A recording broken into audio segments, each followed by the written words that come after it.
And one more clarification when we talk about the hope, because you mentioned heaven early on.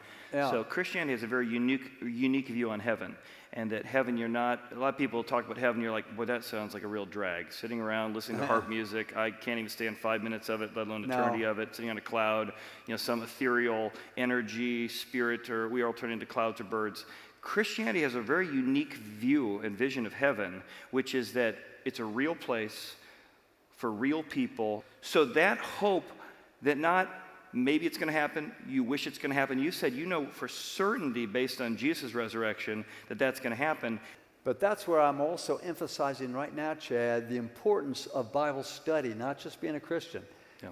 The importance of Bible study also is to, number one, you come to know the Lord better. That'll help you love him even more. Mm-hmm. But also to know when there are temptations I had that I didn't even think of as temptations. Sure, just felt normal, yeah. Iron sharpeneth iron. As we know, the word of the Lord says that. And that's certainly one reason why Bible study is very important. Yeah.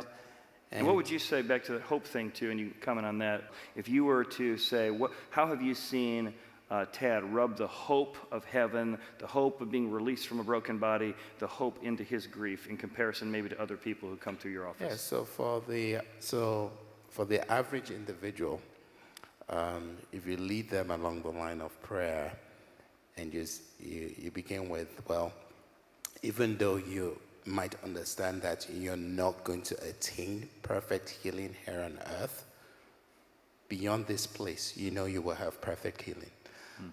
The average patient is like, that.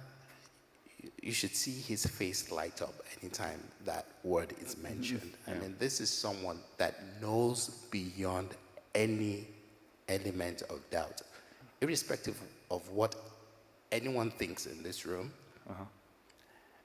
about his faith.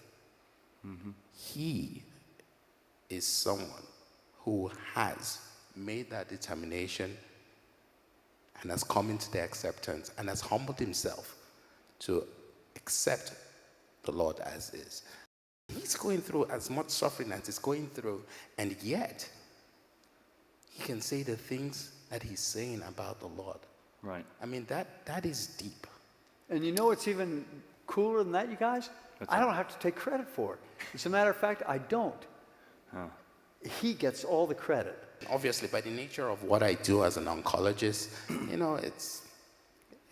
it sucks to have to give people bad news over and over and over again. I'm seeing maybe 25 patients on a clinic day, and for 20 of them, I have to give them horrible news about, your disease was under control. Right. Now, unfortunately, it's worse. Or, what's your understanding of why you're seeing me in the office today as a first-time patient? Yeah. And they're like, well, they said I should just see you, you'll be fine. I'm like, well, that's not exactly the case. Let's go through it's usually, unfortunately, bad news.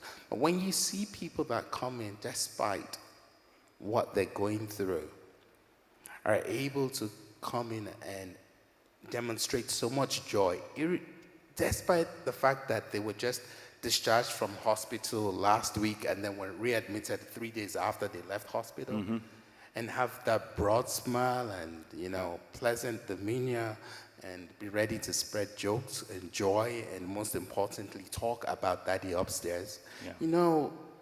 This touches you even as a physician. Sure. It strengthens your own faith. It encourages you. It keeps you motivated when you come in to see the next patient. And you said, I know we just met like a second ago. Yeah. But you're a praying man as well? Oh, yeah. When we first met, as a matter of fact, Dr. Benga and I, we knew immediately, you're a Christian, aren't you? Yes, I am. I mean, we knew, we could recognize that in each other also, that we had that faith and we believed in Jesus Christ.